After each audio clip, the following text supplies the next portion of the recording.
అంటే ఇన్ని అసోసియేషన్స్ ఉన్నాయి. మూవీ తరపు నుంచి ఇంత చేసేవాళ్ళు ఒక పెద్దవాళ్ళందరూ కలిపి ఇన్ని గ్రూప్స్ ఉన్నాయి. ఐ డోంట్ నో అంటే అప్పుడప్పుడు వచ్చి ఇలా కేస్ వేస్తున్నాము, లేదంటే డీజీపీ గారు లేఖ రాస్తున్నాం అని తప్ప ఎందుకు ప్రాపర్‌గా స్పందించే వాళ్ళు రావట్లేదు? ఇప్పుడు ఇంతమంది యూట్యూబర్స్ దేనికి స్పందించాలి? ఫర్ ఎగ్జాంపుల్ ఇప్పుడొచ్చారు. ఎప్పుడు మొన్నొచ్చి బయటకొచ్చి అందరికి లేఖ రాసి మేము డీజీపీ గారికి ఒక 25 యూట్యూబ్ ఛానల్స్ మీద పేరిచ్చా అన్నారు. కానీ ఇదే టైంకి మొన్న 'ఫ్యామిలీ స్టార్' అనే మూవీ మీద అంత ట్రోలింగ్ వచ్చింది. విజయ్ సినిమా ప్రాబ్లం అవ్వడానికి వచ్చింది. పోనీ ఎగ్జాంపుల్ విజయ్ సినిమా కాదు, బోల్డ్ మంది సినిమాలు. సినిమా రాకముందే, థియేటర్‌లో పడకముందే చాలామంది యూట్యూబర్స్ గానీ, సోషల్ మీడియా పర్సనాలిటీస్ గానీ ట్రోలింగ్ చేస్తూ సినిమాని చంపేస్తున్నారని కొంతమంది అన్నవాళ్ళు ఉన్నారు. అప్పుడు ఈ అసోసియేషన్స్ ఏం చేస్తున్నాయి? ఎవరు ఏం చేయక్కర్లేదమ్మా. సినిమాని ఎవడు చంపలేడు. ఇప్పుడు సినిమాని ఎవడు చంపలేడు. సినిమా బాగుంటే ఎవడు చంపలేడు. నిన్నగాక మొన్న మన కల్కి వచ్చింది. కల్కికి ఎంత నెగిటివ్ రిపోర్ట్ ఉంది, ఎంత ఇది ఉంది, మరి దాన్ని ఆపాడు ఎవడన్నా? అవును.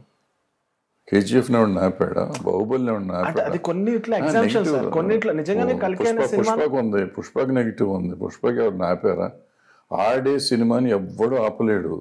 పోతున్న సినిమాకి మనం పెట్టగానే పోయింది కాబట్టి నేను టెన్షన్ పడతా. డబ్బులు పెట్టింది నేను కాబట్టి నాకు భయం వేసాను. బాబు నువ్వు అట్ట పెట్టబాకు, పెడితే నా సినిమా కలెక్షన్ పోయింది. నువ్వు పెట్టకపోయినాక నా కలెక్షన్ పోతుంది. నువ్వు చెప్పిన సినిమా వీళ్ళు ఎవ్వరూ ట్రోల్ చేయలేదు అనుకున్నాం. ఓపెనింగ్ వచ్చేదా? రాదు. వీళ్ళు ఇప్పుడు పలానా హీరోకి ఒక వాల్యూ ఉంటుంది. ఆ హీరో వాల్యూ ఉంటే ఆ వాల్యూ ప్రకారం వస్తుంది. ఇవాళ సినిమాలు హీరో వాల్యూని బట్టి రావటంలా. ఆ సినిమాకి వచ్చే ఫస్ట్ కమింగ్ అప్ ఏదో ఉంటుంది కదా, బజ్ ఉంటుంది కదా, బజ్ని బట్టి ఓపెనింగ్ వస్తుంది.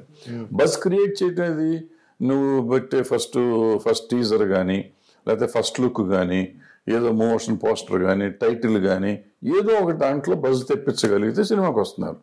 నువ్వు చెయ్యకపోతే ట్రోల్ చేసినా చేయకపోయినా జనం రావట్లా. అది చూస్తున్నాం రెగ్యులర్గా. ఎంత పెద్ద హీరోల సినిమాలు చూస్తున్నాం. పెద్ద హీరోల సినిమాలకు కూడా ఓపెనింగ్ రావట్లా. ఎందుకు? ఫస్ట్ ఖాళీగా ఉంటున్నాయి థియేటర్లో. ఎందుకు ఖాళీగా ఉంటుంది? ట్రోలింగ్ లేని సినిమాలు కూడా ఖాళీగా ఉంటున్నాయిగా.